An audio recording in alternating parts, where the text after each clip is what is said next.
realme narzo 70 pro এই ফোনটিতে কিন্তু জিএস30 সাপোর্ট রয়েছে, যার কারণে হাতের ইশারার মাধ্যমে ফোনটিকে ব্যবহার করতে পারবেন। এবং এই ফোনটিতে কিন্তু ভালো খারাপ দুটি বিষয়ই আছে। সো এই ফোনটির সম্পর্কে বিস্তারিত জানতে হলে আজকে ভিডিওটি সম্পূর্ণ দেখতে হবে। এবং আরেকটি কথা, যারা এখন আমাদের চ্যানেলে নতুন আছেন, মানে আমাদের চ্যানেলটি সাবস্ক্রাইব করেননি, বলা তো লাগবে না, সাবস্ক্রাইবটা করে দেন। সো যা মেইন ভিডিও।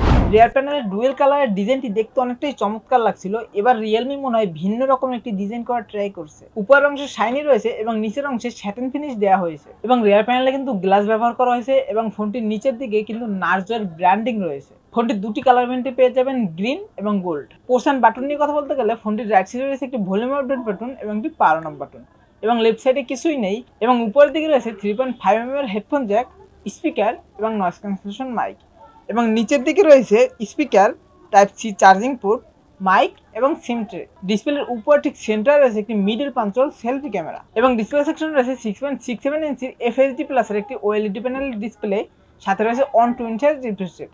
এবং পিক ব্রাইটনেস হিসেবে রয়েছে 2000 নিটস পিক ব্রাইটনেস। তবে 2000 নিটস পিক ব্রাইটনেস থাকার কারণে ইনডোরে তো ভালো ব্রাইটনেস পাবেনই, তবে আউটডোরে মানে ডিরেক্ট সানলাইটেও খুবই ভালোই ব্রাইটনেস পাবেন, মানে ব্রাইটনেস কিন্তু কোনো ঘাটির দেখা মিলবেই না। সাথে রয়েছে HDR10+ এর সাপোর্ট। এবং চিন এবং বেজেল নিয়ে কথা বলতে গেলে চিন এবং বেজেল একদমই ন্যারো, মানে দেখতে অনেকটাই সুন্দর লাগছিল। প্রসেসর হিসেবে রয়েছে মিডিয়াটেক ডাইমেনসিটি 7050 প্রসেসরটি। এটি একটি অক্টাকোর প্রসেসর এবং এটি কিন্তু 6 ন্যানোমিটার আর্কিটেকচারে বিল্ড করা। ফোনটি দুটি ভেরিয়েন্টে মার্কেটে পেয়ে যাবেন। একটি ভেরিয়েন্ট হলো 8GB র্যামের সাথে 128GB স্টোরেজ, এবং আরেকটি ভেরিয়েন্ট 8GB র্যামের সাথে 256GB স্টোরেজ।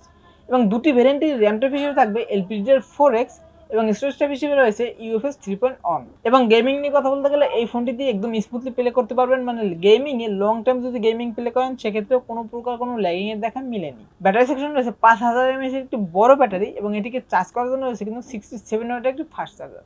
এবং এই ব্যাটারিটিকে ফুল চার্জ করে যদি নর্মালভাবে ইউজ করেন সেক্ষেত্রে একদিনের একটু বেশি অনায়াসে ব্যাকআপ পেয়ে যাবেন, মানে 1.5 দিনের একটু কম। এবং যদি হেভি ইউজ করেন, মানে একটানা গেম প্লে করেন অথবা একটানা মুভি দেখেন, সেক্ষেত্রে 7 ঘন্টার মতো ব্যাকআপ অনায়াসে পেয়ে যাবেন। এটি একটি 4G ফোন, এবং অপারেটিং সিস্টেম হিসেবে রয়েছে Android 14, এবং ইউআই হিসেবে রয়েছে রিয়েলমির নিজস্ব ইউআই, মানে রিয়েলমি ইউআই 5.0। এবং সাথে কিন্তু 2 বছরের মেজর আপডেট পেয়ে যাবেন এবং 3 বছরের সিকিউরিটি আপডেট পেয়ে যাবেন। এবং এটিতে আরও রয়েছে জিএস30 সাপোর্ট, যার কারণে আপনারা হাতের ইশারার মাধ্যমে এই ফোনটিকে কন্ট্রোল করতে পারবেন। সিকিউরিটির জন্য রয়েছে কিন্তু ইন ডিসপ্লে ফিঙ্গারপ্রিন্ট সেন্সর, এবং এই ফিঙ্গারপ্রিন্ট সেন্সরটা কিন্তু খুবই ফাস্ট অ্যান্ড অ্যাকুরেট, মানে টাচ করার সাথে সাথে আনলক হয়ে যাচ্ছিল, এবং ফিঙ্গারপ্রিন্ট সেন্সর পজিশনটাও ঠিকঠাকই ছিল। রিয়ার প্যানেল রয়েছে ট্রিপল ক্যামেরা সেটআপ, যার মেইন শুটারটি 50 মেগাপিক্সেলের একটি শুটার, এবং এটি সেন্সর হিসেবে রয়েছে সোনি IMX 890 সেন্সর, এবং সাথে রয়েছে 8 মেগাপিক্সেলের একটি আলট্রা শুটার, এবং সর্বশেষ রয়েছে 2 মেগাপিক্সেলের একটি ম্যাক্রো শুটার। এবং ফ্রন্টে রয়েছে একটি 16 মেগাপিক্সেলের সেলফি ক্যামেরা, এবং এই ফোনটির মেইন ক্যামেরা দিয়ে মানে রিয়ার ক্যামেরা দিয়ে সর্বোচ্চ ভিডিও রেকর্ড করতে পারবেন 4K 30 fps।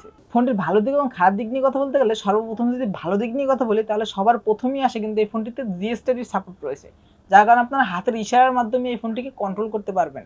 এবং এই ফোনটির ক্যামেরাটাও কিন্তু অনেক সুন্দর, এবং ডিসপ্লেটাও অনেক সুন্দর, এবং গেমিং কিন্তু স্মুথলি প্লে করতে পারবেন, এবং ব্যাটারিটাও অনেক ভালো। এবং খারাপ দিক নিয়ে কথা বলতে গেলে এই ফোনটিতে কিন্তু আইআর ব্লাস্টার নেই এবং NFC-ও নেই। সো আজকের ভিডিও ছিল এই পর্যন্তই, দেখা হবে নেক্সট কোনো ভিডিওতে।